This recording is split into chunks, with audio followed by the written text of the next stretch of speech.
Assalamualaikum, saya Zul daripada Komponen dan DIY Malaysia. Hari ini saya ada sebuah rugged smartphone daripada Doogee, model Doogee S98. Kalau nak tahu apa yang menarik yang dengan rugged smartphone ni, jom kita tengok. Bagi yang pertama kali dengar tentang rugged smartphone, phone ni adalah sebuah smartphone dengan operating system Android, dan untuk yang ni dia gunakan Android 12. Jadi, app yang biasa kita install dekat Android phone yang biasa tu, kita boleh install dalam rugged smartphone ni. Dia sama saja. Dia ada Play Store, ada Google Chrome, boleh install Facebook, boleh install YouTube, semuanya ada. Cuma yang membezakan phone ni dengan Android phone yang biasa adalah dari segi ketahanan. Phone ni dia memang lasak, waterproof, shockproof, dustproof, dan kita boleh gunakan juga phone ni untuk ambil video dalam air. Ni adalah contoh video yang saya ambil dalam aquarium dengan menggunakan rugged smartphone yang pernah saya review sebelum ni. Dalam video ni sebenarnya saya nak tunjukkan tabiat pemakanan ikan siakap ni. Ikan siakap ni saya bela dekat rumah dalam polytank dengan menggunakan sistem aquaponik. Tapi kebiasaannya saya beri makan dengan pellet. Cuma yang seko ni saja saya beri makan ikan sebab saya nak tengok tabiat pemakanan ikan siakap ni. Dan kalau tuan-tuan berminat nak menternak ikan siakap ni dekat rumah dalam polytank, memang saya dah sediakan video bagaimana cara untuk buat persediaan tangki, nak masukkan anak benih dan cara untuk menternak ikan siakap ni secara lengkap. Okey, dah tak ada apa dalam kotak ni. Inilah apa yang ada dalam kotak ni tadi. First, kita ada charging adapter, output USB Type-C, kabel USB Type-C to USB Type-C, user manual dan extra screen protector. Dan dekat dalam ni adalah manual untuk macam mana kita nak set kita punya real screen ataupun real LCD yang ada dekat belakang phone ni. Kemudian ni screen protector punya aksesori. Dan ni tool untuk kita nak buka bahagian tepi ni untuk masukkan SIM card dan masukkan storage card. Gunakan tool ni. Kemudian ni lah kita punya phone. Okey, dia ada 3 pilihan warna. Warna hitam, merah dan juga orange. Yang saya pilih ni warna orange. Dan spek untuk phone ni, RAM 8GB dan storage 256GB. Kalau nak bandingkan phone ni dengan rugged phone yang biasa, phone ni agak ringan sikit sebab kapasiti bateri dia adalah 6000 mAh saja. Sebab tu kita rasa lebih ringan sikit berbanding dengan rugged phone yang biasa. Okey, untuk harga phone ni sekarang RM1,077.56. Tapi kalau masa tuan-tuan nak beli nanti, tuan-tuan boleh tengok kupon kod saya akan letakkan dekat video description supaya tuan-tuan dapat lagi diskaun semasa nak buat pembelian nanti. Dan sekarang ni memang ada stok, dia akan ship dalam masa 24 jam. Shipping free, dan kalau kita beli sekarang, estimate delivery adalah pada 30 Julai ataupun 7 Ogos. Bateri tadi 6000 mAh, Android 12, 64 megapiksel triple rear camera.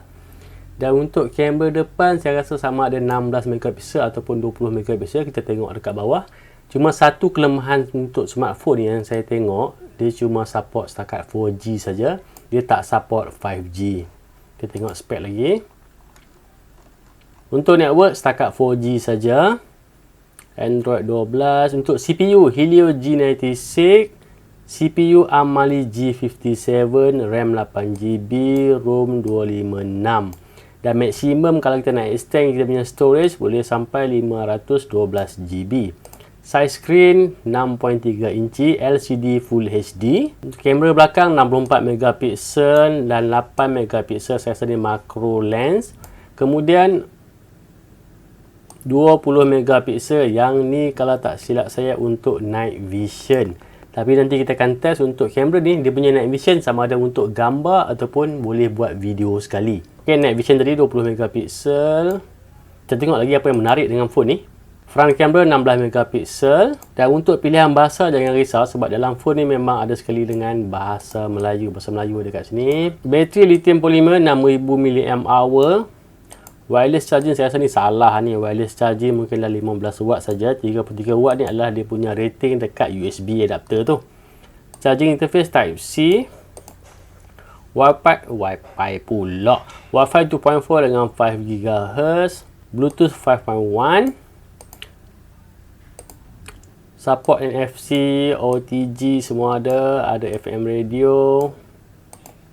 Untuk size, okey. Dia punya berat cuma 320 gram. Sebab rugged phone ni, yang jadikan rugged phone tu jadi berat adalah sebab saiz bateri. Yang ni sebab bateri dia cuma 6000 mAh, jadi berat dia pun hanya 320 gram. Ini apa yang ada dalam kotak tadi. Features yang ada pada phone ni, ada Face ID, skrin 6.3, okey betul lah, 15 watt wireless charging, night vision camera 20 megapiksel. Ni dia punya LCD yang dekat belakang. Dan sebagai rugged smartphone, IP rating IP68, IP69K dan juga military standard STD810G. Ada NFC, fast charging 33 watt.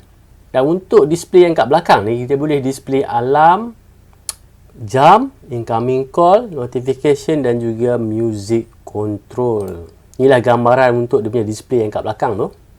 Display 6.3 inci Full HD with Corning Gorilla Glass. Ini memang sangat sesuai lah kalau untuk yang minat camping. Okey, untuk SIM card ada 2 slot dan 1 slot untuk kita punya SD card. Dan untuk kamera dia support ultra wide angle camera. So dia akan nampak macam wide lens lah. Kamera depan 16 megapiksel. Ini apa yang ada dekat kamera belakang. Ni main kamera, night vision camera dan juga wide angle camera. Oh, yang 8 megapiksel tadi adalah untuk wide angle camera. Dan untuk charging, saya rasa setakat ni untuk rugged smartphone ni, yang ni lah paling tinggi saya rasa, 33 watt. Dan wireless charging cuma 15 watt lah. Okey, dengan bateri 6000 mAh ni, apa yang kita akan dapat? Yang pertama, 432 jam standby, 10 jam untuk gaming, 28 jam untuk call dan 10 jam untuk play video. Fingerprint sensor dekat tepi ni, kemudian ada power button, kemudian ni ada custom button ataupun custom shortcut button. Kita boleh set untuk SOS, kompas, outdoor light, emergency contact, onkan GPS ataupun untuk ukur ketinggian. Dan untuk rugged smartphone ni juga, dia punya GPS memang lebih tepat lah kalau nak bandingkan dengan phone biasa. Sebab dia contoh yang ni, dia support sampai 4 jenis satellite. Okey, yang ni virtual toolkit ataupun ada setengah brand dia panggil sebagai outdoor toolbox. Dia ada kompas, sound meter, picture hanging, magnifier, warning, plumb bob, protector, gradienter dan high measure nak ukur ketinggian. Okey, itu saja. Sekarang saya akan cuba untuk test fungsi untuk night vision camera tu. Kita nak tengok sama ada boleh ambil gambar saja ataupun kita boleh sekali shoot video.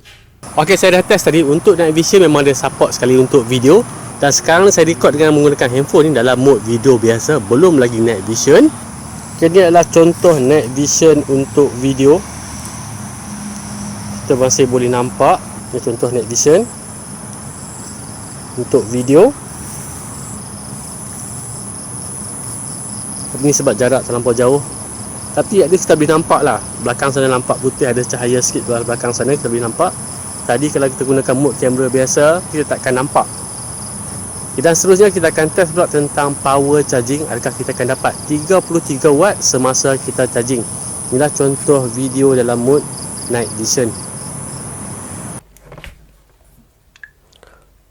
Okey, state of charge bateri handphone ni sekarang adalah 60%. Jadi sekarang apa yang saya akan buat, saya akan cuba untuk charge handphone ni dengan menggunakan USB adapter yang dibekalkan dan juga kabel yang dibekalkan sekali ni. Kita nak tengok berapa maksimum power yang handphone ni akan draw daripada USB charger adapter. Pada USB adapter ni saya dah pasangkan dengan USB power meter. Kita nak tengok berapa watt dia akan draw. Kita sambungkan kabel USB Type C ni pada power meter. Kemudian kita akan mula untuk charge handphone ni.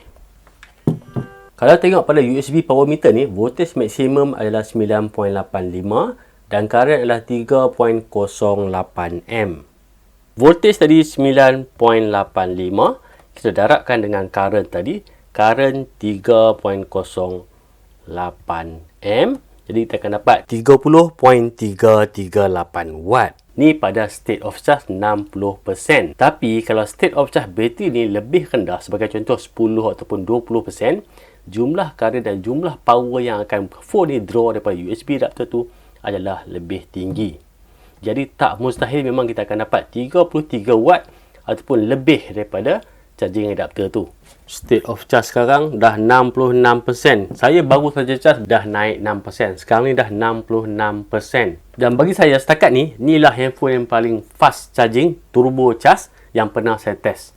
Bagi saya sendiri, selepas ni kalau saya nak beli phone pun, saya tak akan beli phone yang biasa. Memang saya akan beli rugged smartphone sebab teknologi dalam rugged smartphone ni lebih advance berbanding dengan telefon yang biasa. Jadi sampai setakat ini saja untuk video kali ini. Jangan lupa like dan subscribe YouTube channel Koponik Malaysia. Jumpa lagi. Assalamualaikum. Dan kalau tuan-tuan berminat nak beli, saya akan letakkan link dekat bawah dekat video description beserta dengan kupon kod.